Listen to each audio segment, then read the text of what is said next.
नमस्कार दोस्तों, स्वागत है आपका हमारे चैनल पर। आज हम बात करेंगे उस महान वीरांगना की जिसने भारत की स्वतंत्रता की पहली लड़ाई में अपने साहस, पराक्रम और बलिदान से इतिहास रच दिया था। यह कहानी है झांसी की रानी लक्ष्मीबाई की। उनका नाम स्वतंत्रता संग्राम के इतिहास में स्वर्ण अक्षरों में लिखा गया है।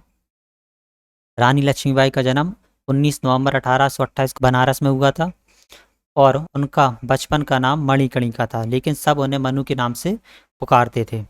उनके पिता का नाम मोरोपंत और माता का नाम भागीरथी बाई था। मनु के जन्म के कुछ समय पश्चात ही उनकी माता का देहांत हो गया था और जिसके बाद उनका पालन पोषण उनके पिता ने ही किया। मनु को बचपन से ही खेल कूद, घुड़सवारी, तलवारबाज और युद्ध करने का शौक था। उनके पिता उन्हें बाजीराव पेशवा के दरबार में ले गए, जहां पर उन्हें युद्ध कौशल में प्रशिक्षण प्राप्त हुआ था। यहाँ से मनु के एक योद्धा के रूप में पहचान बनना शुरू हुई थी। सन 1842 में मनु का विवाह झांसी के राजा गंगाधर राव से हुआ था। विवाह के बाद उनका नाम लक्ष्मीबाई रखा गया था। झांसी की रानी बनने के बाद भी उन्होंने युद्ध कौशल और शक्ति का अभ्यास जारी रखा। रानी लक्ष्मीबाई झांसी के नागरिकों के साथ घुल मिलकर राज्य में प्रशासनिक कार्य में भी भाग लेना शुरू कर दिया। 1851 में रानी लक्ष्मीबाई ने एक पुत्र को जन्म दिया जिसका नाम उन्होंने दामोदर रखा, लेकिन दुर्भाग्यवश वह पुत्र कुछ ही महीने जीवित रहा।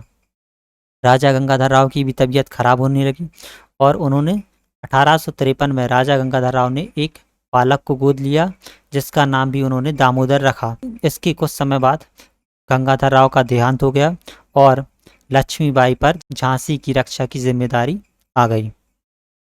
राजा गंगाधर राव की मृत्यु के बाद ब्रिटिश ईस्ट इंडिया कंपनी ने झांसी को हथियाने की कोशिश की। लॉर्ड डलहौजी की गोद निषेध नीति के तहत अंग्रेजों ने दामोदर राव को राजा मानने से इनकार कर दिया और झांसी पर कब्जा का आदेश दिया।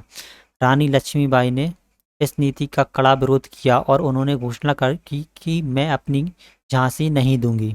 रानी लक्ष्मीबाई ने झांसी के किलों को मजबूत किया और अपनी सेना को प्रशिक्षित करना शुरू किया। उन्होंने महिलाओं को भी युद्ध कौशल में प्रशिक्षित किया और उन्हें सेना में शामिल किया। 1857 में जब भारत में स्वतंत्रता संग्राम की शुरुआत हुई, तब झांसी की रानी ने अंग्रेजों के खिलाफ बगावत की। 23 मार्च 1858 को अंग्रेजों ने सर ह्यू रोज के नेतृत्व में झांसी पर हमला कर दिया। झांसी की रानी ने अपनी सेना के अदम्य साहस का प्रदर्शन करते हुए अंग्रेजों का सामना किया। उन्होंने युद्ध भूमि में तलवार चलाते हुए अंग्रेजों को कड़ी टक्कर दी, लेकिन अंत में झांसी का किला अंग्रेजों के हाथ में चला गया।